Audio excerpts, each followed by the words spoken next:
Assalamualaikum warahmatullahi wabarakatuh. Jumpa lagi dengan Pak Tikno. Pak Tikno kali ini akan membahas Matematika SMP kelas 8 semester 2. Tonton videonya Pak Tikno sampai selesai, simak dengan baik agar kalian paham materi yang Pak Tikno sajikan. Mudah-mudahan yang nonton videonya Pak Tikno selalu sehat, selalu bahagia, dan tetap semangat. Oke, Pak Tikno minta tolong yang nonton videonya Pak Tikno monggo di like, di subscribe, dan komen ya. Tapi ingat, komennya yang sopan. Oke, kita mulai ya. Ayo kita kerjakan tugas mandiri 1 ya. Sebelum kita membahas soal-soalnya, sumber yang Pak Tikno gunakan adalah dari buku pendamping. Oke, dari buku pendamping ya. Perhatikan sini, perhatikan ya, ini sumbernya. Oke, MGMP Matematika Kabupaten Brebes ya, jelas ya. Oke, nah ini ya, edisi 2023 buku pendamping Matematika kelas 8 semester genap kurikulum 2013. Oke, iya, kita mulai soal yang tadi. Kita kerjakan soal yang tadi. Oke, iya, mana soalnya? Nah, ini ya. Oke, ya. Di videonya Pak Tikno juga sudah ada teorema Pitagoras ya. Silakan dicari di channelnya Tikno spasi layang 5, sudah ada teorema Pitagoras, sudah banyak ya videonya ya di sana ya, silakan ditonton ya. Kita mulai.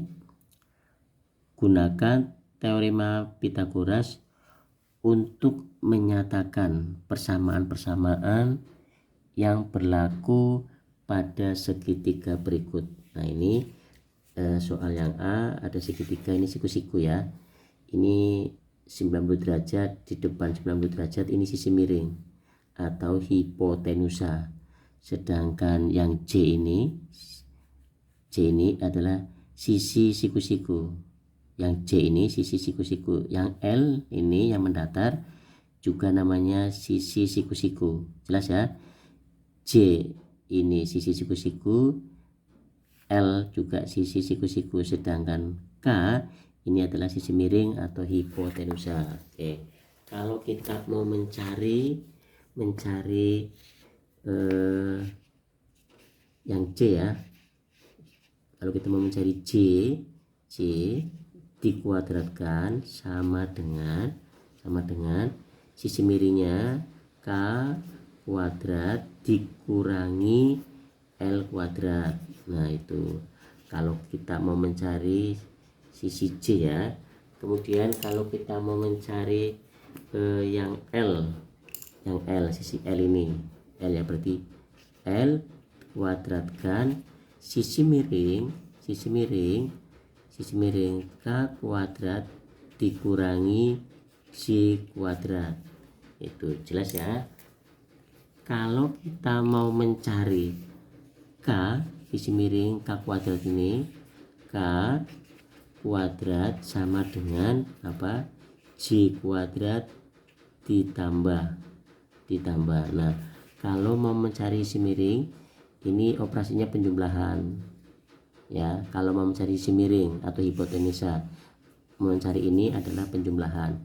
J kuadrat ditambah L kuadrat. L nya di depan boleh dikuadratkan, J nya di belakang boleh J kuadrat. Jelas ya? Ingat-ingat, kalau mau mencari sisi miring operasinya penjumlahan, tapi kalau mau mencari sisi siku-siku J dikurangi. Mana yang dikurangi? Sisi miringnya. Kalau mau mencari sisi L kuadratkan, maka yang terpanjang dikuadratkan dikurangi sisi siku-siku yang lainnya. Oke ya, ini yang A sudah. Sekarang yang B. Perhatikan ya. Segitiga siku-siku juga. Ini huruf E D E F, segitiga D E F ini ya. Oke, jelas ya. Sekarang yang ini, kalau kita mau di depan sudut 90, di depan sudut 90 derajat ini adalah sisi miring. D kuadrat sama dengan D kuadrat. Sekali lagi, ini 90 derajat, di depan 90 derajat ini sisi D. Kalau mau mencari sisi D kuadrat, operasinya penjumlahan. Apa ini? E kuadrat ditambah F kuadrat ditambah F kuadrat. Paham ya? Jelas? Kalau kita mau mencari sisi E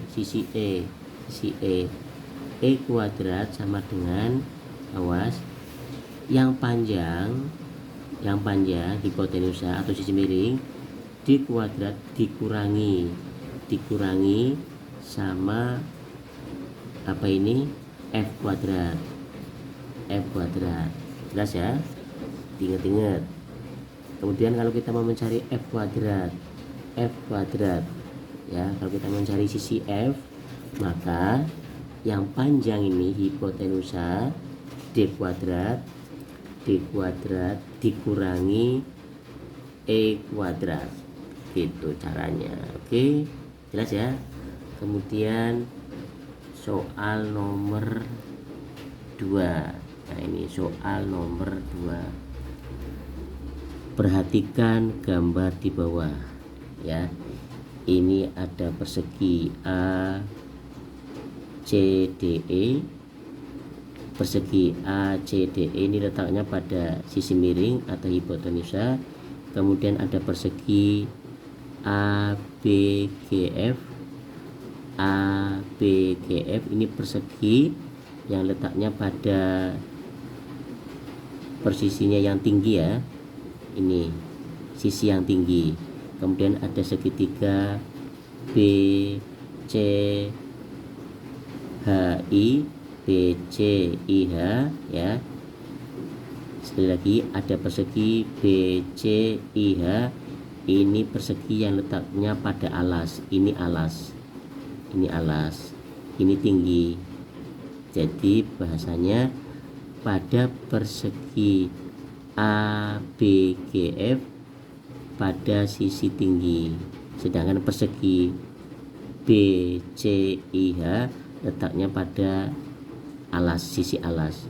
Sedangkan persegi A C D E letaknya pada sisi miring. Ini kan sisi miring. Oke. Sebelum kita membahas ini, kita lihat contohnya. Nah, ini ada contohnya ya. Ya, perhatikan sini. Hitunglah luas persegi berikut ini sehingga memenuhi teorema Pythagoras. Jawab. Luas persegi pada sisi miring ini luas persegi yang A, ini kan sisi miring, maka luas persegi pada sisi miring sama dengan luas persegi pada sisi alas. Luas persegi pada sisi alas. Nah, sisi alasnya mana? Ini alas ya, ini alas. Sehingga dengan istilahnya luas persegi pada sisi alas, karena letaknya bagian alas ini perseginya, ditambah luas persegi pada tinggi.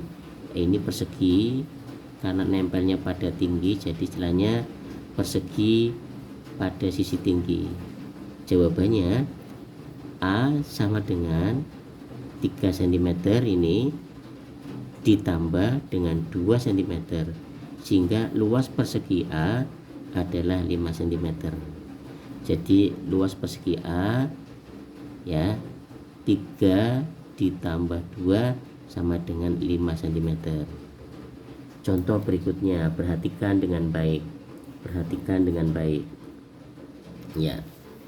Oke, luas persegi pada sisi miring. Nah, ini pada sisi miring ini kan 10 cm 10 meter persegi, itu sama dengan luas persegi pada sisi alas. Ini sisi alas yang sudah diketahui 4 meter persegi ya. Luas persegi pada sisi miring ini, sisi miring itu sama dengan luas persegi pada sisi alas yang ini ditambah luas persegi pada tinggi. Ini luas persegi pada tinggi.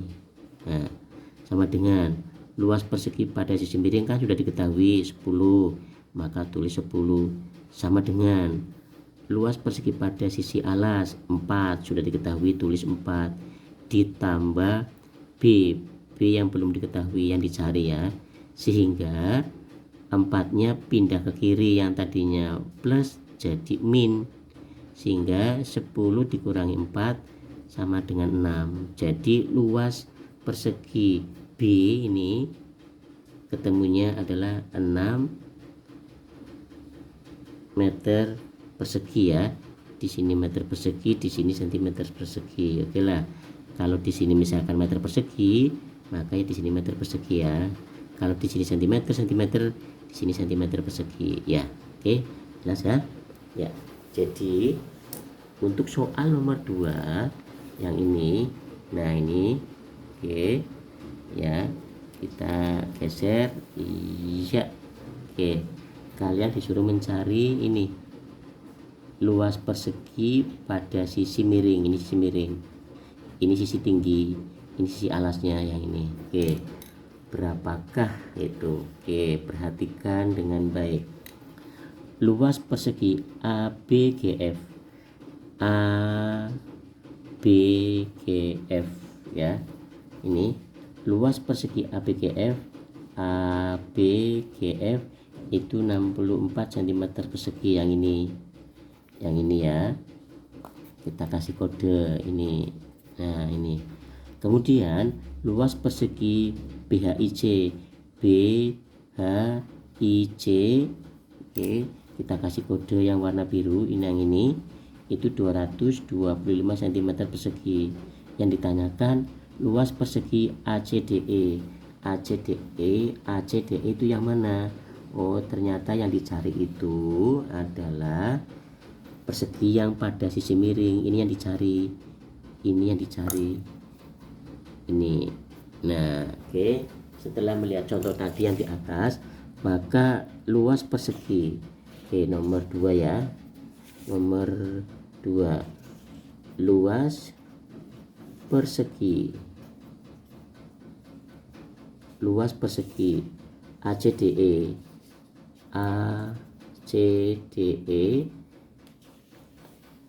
luas persegi ACDE itu sama dengan di sini yang enggak cukup kan, ini yang miring ini, sisi miring ini itu sama dengan 64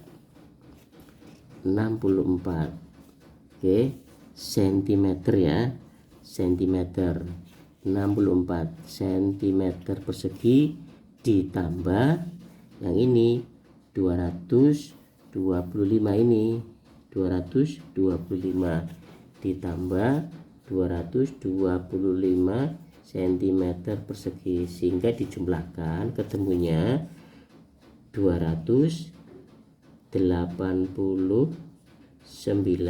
cm persegi. Oke ya, nih coba dicek nih, 225 ditambah 64. Nah, ini 5 tambah 4 9, 2 tambah 6 8, sini 2 ya kan. Jadi luasnya persegi ACDE adalah 289 cm persegi. Jelas ya? Demikian pembahasan dari Pak Tikno tentang teorema Pitagoras pada halaman 4. Mudah-mudahan yang nonton videonya Pak Tikno bisa matematika. Terima kasih atas kerjasamanya. Ingat, jaga kesehatan dan tetap semangat. Wassalamualaikum warahmatullahi wabarakatuh.